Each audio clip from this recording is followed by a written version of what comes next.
فاعوذ باللہ من الشیطان الرجیم بسم اللہ الرحمن الرحیم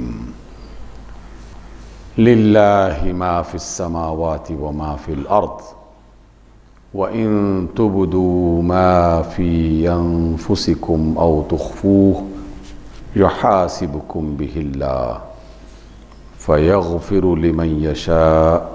وَيُعَذِّبُ مَن يَشَاءُ وَاللَّهُ عَلَى كُلِّ شَيْءٍ قَدِيرٌ۔ سب تعریفیں اللہ کے لیے اور سارے درود و سلام جناب محمد الرسول اللہ صلی اللہ علیہ وسلم کے لیے۔ رسول اللہ نے فرمایا کہ اللہ کا کلام حق ہے اور اللہ کے کلام کے بعد سب سے اچھی اور سچی بات رسول اللہ صلی اللہ علیہ وسلم کی ہے۔ آپ علیہ السلام نے فرمایا جس نے اللہ کی اور اس کے رسول کی بات کو مانا وہ ہدایت پر ہے، وہ صحیح راستے پر ہے، اور جس نے اللہ اور اس کے رسول کی بات کو نہ مانا وہ گمراہ ہوا اور بھٹک گیا۔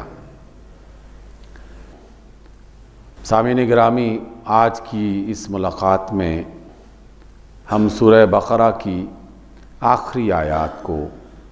ایک بار پھر پڑھ رہے ہیں، اور دوبارہ پڑھنے کے لیے جس چیز نے آمادہ کیا وہ آقا رحمت علیہ السلام کا ایک فرمان ہے، اور ان آیات کے نزول کا ایک خاص جو انداز اللہ نے اختیار کیا جس کی وجہ سے ان آیات کی فضیلت بہت بڑھ جاتی ہے۔ پہلی آیت تمہید کے طور پر صرف ہے، لیکن جو بطور خاص آیات جس کی فضیلت کو بہت زیادہ بیان کیا گیا وہ پہلی کے ساتھ منسلک ہیں۔ ہم آغاز کرتے ہیں بات کو سمجھنے کے لیے اللہ کی اس بات کا۔ فرمایا رب ذوالجلال نے کہ للہ ما فی السماوات وما فی الارض، آسمانوں میں جو کچھ بھی ہے اور زمین میں جو کچھ بھی ہے وہ سب اللہ کا ہے۔ ایک جملہ قرآن مجید میں کئی بار دہرایا گیا، کیونکہ یہ بنیادی اور سب سے بڑا جملہ ہے جس کی وجہ سے ہم انسانوں میں جو مختلف قسم کی خواہشیں، تمنائیں، آرزوئیں، خواب و خیال کی دنیا میں ہم جو کچھ سجاتے بناتے رہتے ہیں ان سب کو قابو میں رکھتا ہے یہ جملہ، لیکن قابو میں اس وقت رکھتا ہے جب اس پر غور کیا جائے۔ آپ سے ملاقاتوں میں 20 مرتبہ اس کا تذکرہ میں نے کیا اور آئندہ بھی اللہ کی توفیق سے کرتے رہیں گے کہ انسان چیزوں کو دیکھتا ہے، لیکن اگر اس کی توجہ اس دیکھی جانے والی چیز کی طرف نہیں ہے تو اس کا دیکھنا اور نہ دیکھنا برابر ہے۔ انسان بہت ساری باتیں، بہت ساری آوازیں ادھر ادھر سے سنتا ہے، لیکن وہ اگر اس کی طرف توجہ نہ دے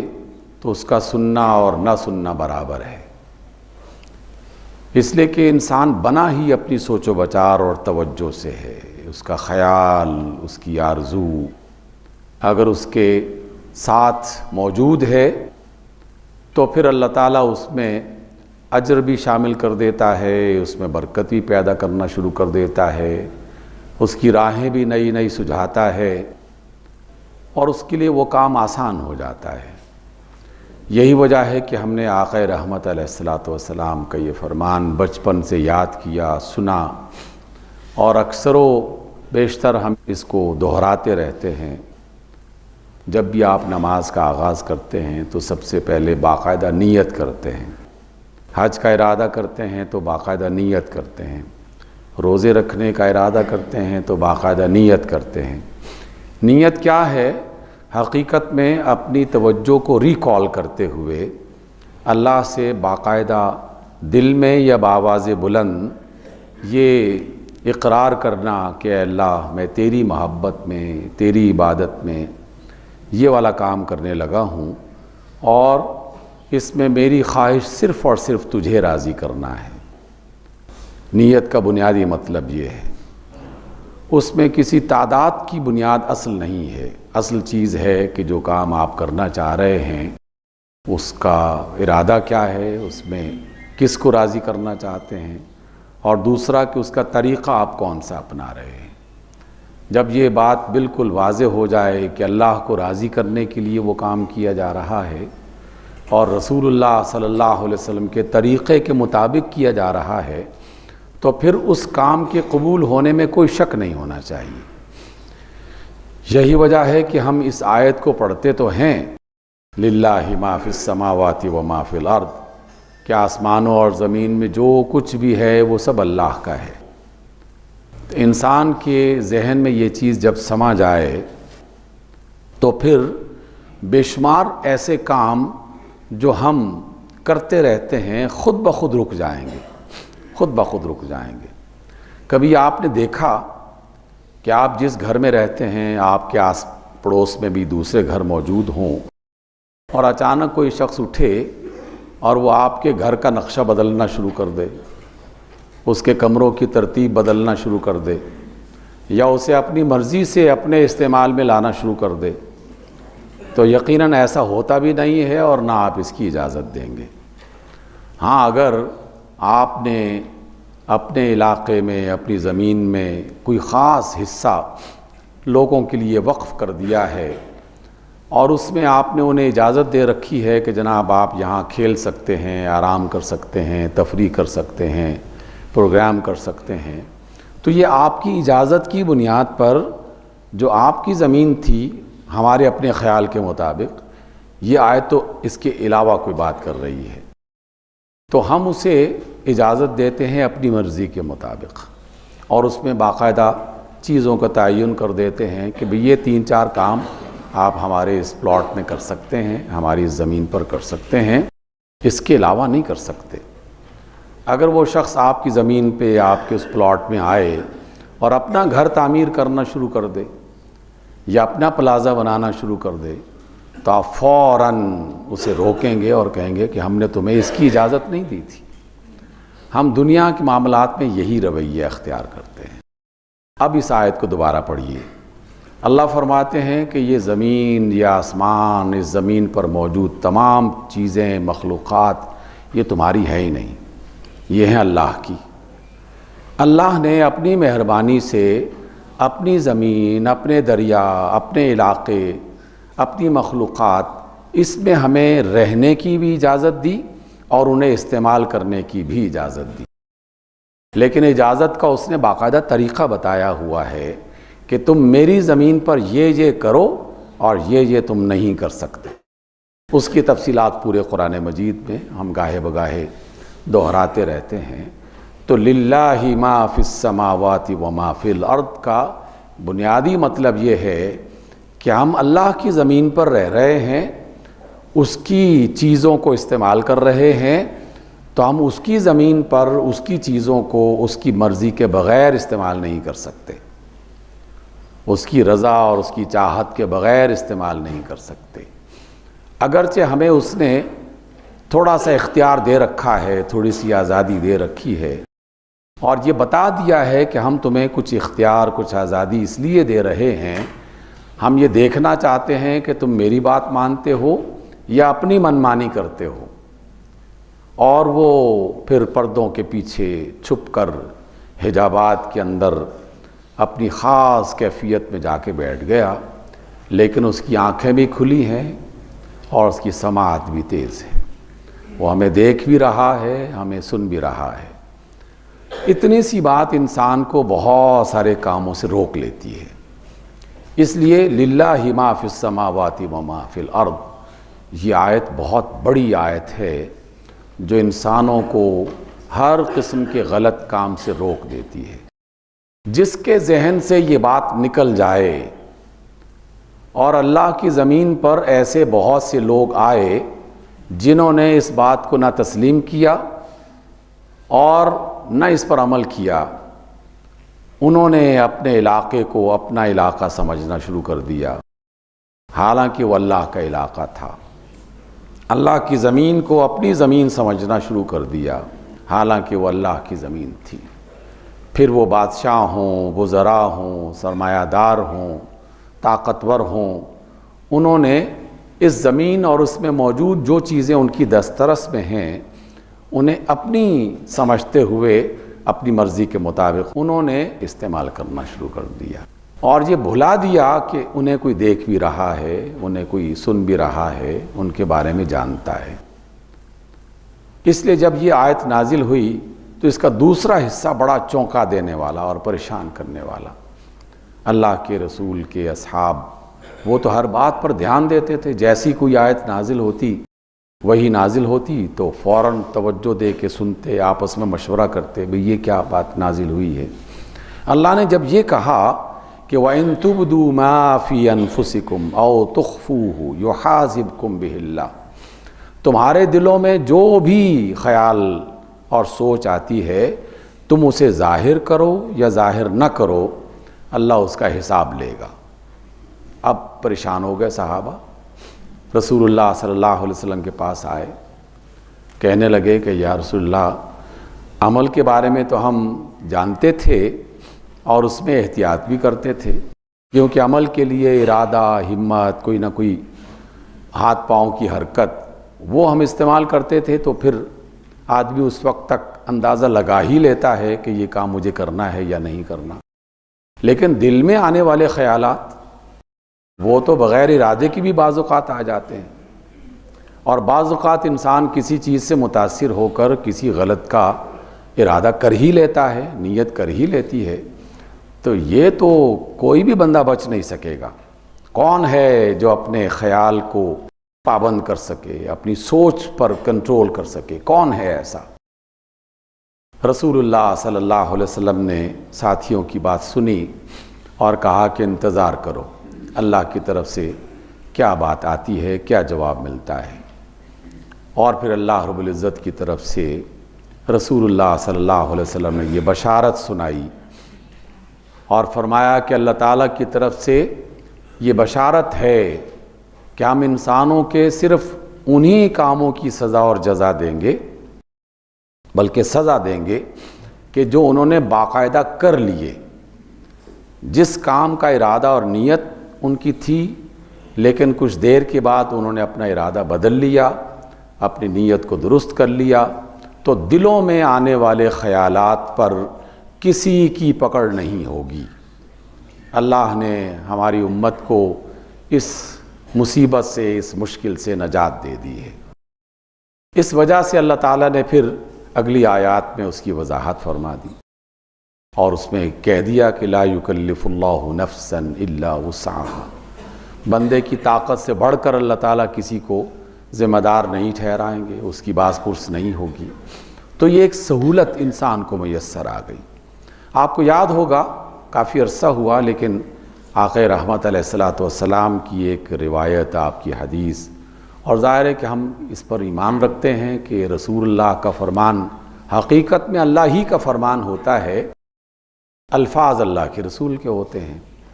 رسول اللہ صلی اللہ علیہ وسلم نے ہمیں یہ بشارت اور سہولت فراہم کر رکھی ہے اور بتایا کہ اللہ نے ہر انسان کے ساتھ 2 فرشتے لگا رکھے ہیں، اور ان فرشتوں کو کرامن کاتبین کہا جاتا ہے۔ کرامن کا معنی ہے عزت والے، آنریبل، کاتبین لکھنے والے، اور کہا کہ اس کے سیدھے ہاتھ والا جو فرشتہ ہے یہ الٹے ہاتھ والے فرشتے کا امیر ہے، یعنی اس پر اس کا کنٹرول ہے۔ الٹے ہاتھ والا اس وقت تک نہیں لکھ سکتا جب تک کہ سیدھے ہاتھ والا اسے اجازت نہیں دیتا۔ گویا کہ نیکی لکھنے والے کو فوقیت دی، اسے کنٹرول دیا، اس کی اتھارٹی کو بڑھا دیا، اور برائی لکھنے والے کو اس کا ماتحت کر دیا۔ نیکی لکھنے والا وہ برائی لکھنے والے کو بھی دیکھتا ہے اور اس برائی کرنے والے کو بھی دیکھتا ہے۔ اگر کسی بندے نے کسی برائی کا ارادہ کر لیا، فیصلہ بھی کر لیا کہ مجھے یہ کام کرنا ہی کرنا ہے، میں نے پاکستان کو لوٹنا ہی لوٹنا ہے، اس نے طے کر لیا ہے، میں نے افراد کو اذیت پہنچانی ہی پہنچانی ہے، جو الٹے ہاتھ والا نہیں تھے تو فوراً قلم پکڑ کے یہ تو ہر وقت تیار رہتا ہے کہ میں لکھوں، اس نے بہت برا ارادہ کیا ہے۔ تو سیدھے ہاتھ والا کہتا ہے کہ ذرا صبر کرو، جب تک یہ اپنے ارادے کو پریکٹس میں نہیں لے کے آتا، عمل نہیں کرتا، تم نے نہیں لکھنا۔ اور اس کی وجہ سے وہ آدمی بالآخر اس پر عمل بھی کر لیتا ہے۔ تو اب الٹے ہاتھ والا اسے لکھتا ہے، تو سیدھے ہاتھ والا جو فرشتہ ہے وہ اسے دیکھتا ہے اور اسے تھوڑی سی مہلت دیتا ہے اور کہتا ہے کہ 6 گھڑی انتظار کرو۔ 6 گھڑی کے لفظ پر میں نے جب غور کیا تو 3 پہر دن کے، 3 پہر رات کے، گویا کہ ایک دن پورا اس سے کہا کہ انتظار بھی کرنا، ہو سکتا ہے کہ اس نے جو کام کیا ہے اس سے وہ توبہ کر رہا ہو اور اس کا کوئی نہ کوئی جو ہے وہ سد باب کر رہا ہو، جو چیز اس نے لی تھی وہ واپس کر دے، جو غلطی کی تھی اس سے توبہ کر لے۔ تو اگر ایک دن کے بعد بھی اس نے توبہ کر لی تو تم نے اس کے اعمال نامے میں سے اس برائی کو کاٹ دینا ہے۔ یہ اللہ تعالیٰ کی رحمتوں کے بے شمار انداز ہیں۔ اور نیکی والا بندے کے ارادے اور نیتوں کو دیکھتا ہے، جیسے ہی میں نے ارادہ کیا کہ چلو نماز پڑھتے ہیں، اسی وقت ایک نیکی لکھ دی۔ میں آگے بڑھ کے وضو کرتا ہوں، دوسری نیکی لکھ دی۔ میں اس کے بعد مسجد کی طرف قدم بڑھاتا ہوں تو رسول اللہ صلی اللہ علیہ وسلم کے فرمان کے مطابق ہر قدم پر یہ فرشتہ ایک ایک نیکی لکھتا رہتا ہے، ہر قدم پر۔ اور اسی وجہ سے ایک موقع ایسا بھی آیا، ایک صحابی نے جو نسبتاً دور مسجد نبوی سے ذرا دور ان کا گھر تھا، انہوں نے ارادہ کیا کہ میں مسجد کے بالکل قریب آ کے گھر بنا لوں اور وہاں کوئی خرید لوں، یا جو بھی ان کا ارادہ تھا۔ آپ صلی اللہ علیہ وسلم سے مشورہ کیا، آپ نے فرمایا کہ اگر دور سے چل کے مسجد کی طرف آؤ گے تو ہر روز نیکیوں میں اضافہ ہوگا، اب تمہاری مرضی ہے قریب میں آ کے بنانا چاہو یا دور۔ تو گویا کہ ترغیب دی گئی ہے اللہ کی طرف سے۔ تو اس لیے جب یہ آیات نازل ہوئیں اور اللہ کے رسول نے اس کی وضاحت فرمائی، اصحاب رسول پریشان ہوئے کہ یا رسول اللہ دل پر کس کا قابو ہے، وہ تو کچھ بھی سوچ سکتا ہے۔ تو آپ صلی اللہ علیہ وسلم نے تسلی دی کہ نہیں، دل میں آنے والے خیالات پر تمہاری پکڑ نہیں ہوگی۔ اب اس کے بعد جو دوسری آیات ہیں 2، ان آیات کے بارے میں پہلے آقا رحمت کا ایک فرمان سن لیجئے۔ آپ نے فرمایا کہ اگر کوئی شخص سورہ بقرہ کی آخری 2 آیات ہی پڑھتا رہے اور اس پر پورا عمل کر لے تو یہ اس کی نجات کے لیے کافی ہے، اس کی نجات کے لیے کافی ہے۔ دوسرا فرمان آپ صلی اللہ علیہ وسلم نے یہ فرمایا کہ سورہ بقرہ کی آخری جو 3 آیات ہیں، جو ہم نے للہ ما فی السماوات یہاں سے پڑھی ہیں، یہ آیات وہ ہیں جو دوسری آیات سے ایک مختلف اور منفرد انداز میں اپنا مقام رکھتی ہیں۔ باقی تمام آیات، پورا قرآن مجید اول سے لے کر آخر تک آسمان سے زمین پر اتارا گیا، جبریل امین درمیان میں وسیلہ بنتے رہے، آپ صلی اللہ علیہ وسلم کو مختلف مقامات پر وہ آیات عطا کی گئیں۔ لیکن جب یہ 3 آیات پیش کرنا تھی تو اللہ نے اپنے رسول کو اپنے پاس بلا لیا عرش پہ، اور اپنے قریب، بالکل جب قریب ہو گئے، قاب قوسین او ادنیٰ والی جو کیفیت ہے، قریب ہو گئے تو پھر اپنے خزانہ خاص سے، جو خزانہ اس کے عرش کے نیچے انتہائی بہترین مقام پر نگہداشت میں موجود ہے، تو جیسے آپ دیکھتے ہیں نا کہ سونار کے پاس جائیں تو وہ تجوری، کوئی بہت قیمتی ہیرا ہو تو وہ اندر کی کسی تجوری کو کھولتا ہے اور وہاں سے وہ سامان مال لا کے دکھاتا ہے کہ یہ آپ کے لیے بطور خاص ہم لے کے آئے ہیں۔ تو اللہ نے اپنے عرش کی خاص تجوری کھول کر اس میں سے ان 3 آیات کو منتخب کیا اور رسول اللہ صلی اللہ علیہ وسلم کو ہدیہ عطا فرمایا، اور اللہ کے رسول نے ہمیں وہ 3 آیات ہدیہ کی ہیں۔ یہی وجہ ہے کہ آپ خود بھی اور آپ اپنے بچوں کو بھی سورہ بقرہ کی آخری 2 آیات تو لازماً یاد کروا دیں، اور ہر دن کسی نہ کسی بہانے ان سے وہ سن لیا کریں۔ آپ کی بھی عادت ہو جائے گی پختہ، بچوں کی بھی عادت پختہ ہو جائے گی، اور اللہ تعالیٰ کی رحمتوں کے خزانے جس طرح عرش پر کھلے تھے زمین پر بھی کھلنا شروع ہو جائیں گے۔ تو اس اعتبار سے ان 2 آیات کو ضرور سمجھنا بھی چاہیے اور یاد بھی کرنا چاہیے۔ اب ہم بہت اختصار کے ساتھ ان دونوں آیات کا خلاصہ جو اللہ نے اس میں ہمیں تعلیم کیا ہے اس کی طرف آتے ہیں۔ پہلا حصہ جو اس میں ہے، اللہ رب العزت نے فرمایا کہ آمن الرسول بما انزل الیہ من ربہ والمؤمنون، رسول بھی اس چیز پر ایمان لائے جو اللہ کی طرف سے اتارا گیا، اس کے رب کی طرف سے اتارا گیا، اور تمام اہل ایمان بھی اس پر ایمان لائے۔ ایمان لانے کا مطلب یہ ہے کہ جب رسول اللہ پر اللہ کا کلام اترا تو انہوں نے پوری قوت اور توانائی سے کہا کہ یہ اللہ کا کلام ہے اور یہی سچ ہے، یہ اللہ کا کلام ہے اور یہی سچ ہے، اس میں کوئی شک نہیں، اس میں کوئی غلطی نہیں، اس میں کوئی خرابی نہیں، اور اس میں ہر حکم ایسا ہے کہ جسے اللہ کا حکم سمجھتے ہوئے ہمیں قبول کرنا چاہیے۔ رسول اللہ نے اس ایمان کو سب سے پہلے قبول کیا اور پھر مومنین نے بھی اس کو قبول کر لیا۔ گویا کہ دنیا اور آخرت میں نجات اور کامیابی کی پہلی بنیاد ایمان ہے، اس کو اللہ نے اور اس کے رسول نے ہمارے لیے پسند فرمایا۔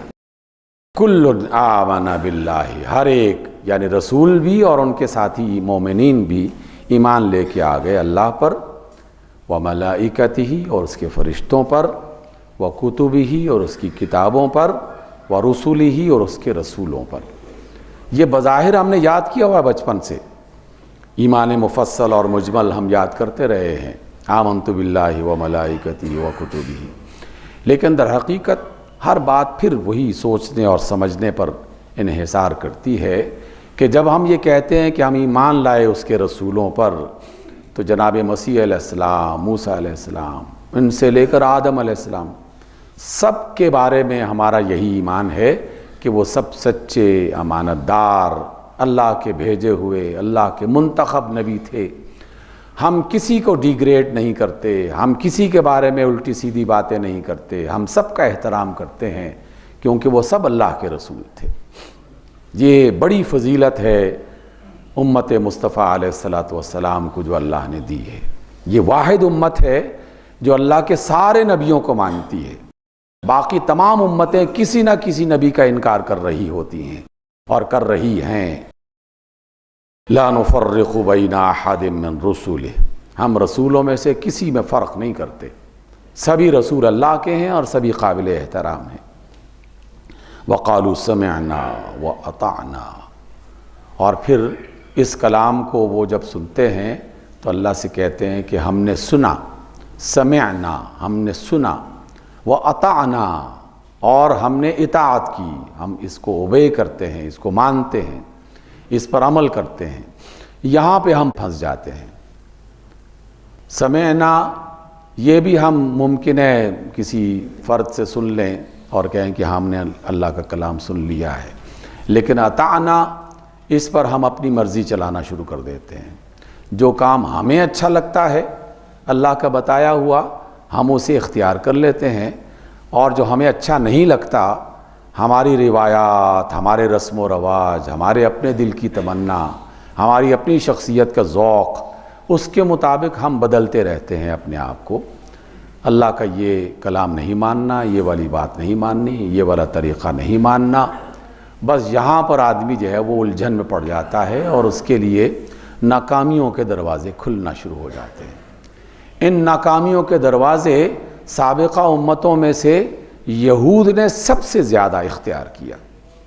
جیسے ہی اللہ کے رسول کی طرف سے یا اللہ کی طرف سے کوئی بات پہنچتی تو اس میں سے انتخاب کرتے کہ ہاں یہ والی بات تو ٹھیک ہے، یہ والی بات نہیں مانتے ہم۔ میں نے قرآن مجید ہی کی وضاحت کے دوران ایک مجلس میں کبھی بتایا ہوگا، قرآن میں لکھا ہوا ہے یہ کہ یہودیوں کو اللہ تعالیٰ نے کہا کہ تم آپس میں لڑا مت کرو، جنگ مت کیا کرو، لیکن یہودی لڑتے رہتے تھے، جنگ کرتے رہتے تھے، اور اوس خزرج کے 20 واقعات ہیں، اور سال ہا سال تک ان کی جنگیں ہوتی رہتی تھی۔ جب ایک دوسرے کے قیدی قید کر لیتے تو پھر ان میں سے کچھ علماء یہودیوں کے ادھر سے بھی اور ادھر سے بھی وہ تورات کھول کے لے آتے اور کہتے کہ تورات میں لکھا ہوا ہے کہ اگر کوئی یہودی قیدی بن جائے تو تھوڑا بہت جو ہے اس کا فدیہ دے کر اسے آزاد کر دیا جائے، اس لیے ہم فدیہ دیتے ہیں، تم ہمارا فدیہ دے دو، قیدیوں کو آزاد کرتے ہیں۔ اللہ نے ان کی اس حرکت کو قرآن میں درج کر دیا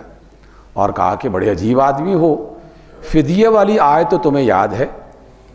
لیکن تمہیں یہ آیت یاد نہیں ہے کہ ہم نے تمہیں جنگ کرنے ہی سے منع کر دیا تھا، ہم نے کہا تھا کہ آپس میں لڑو مت، ایک دوسرے کے دشمن مت بنو،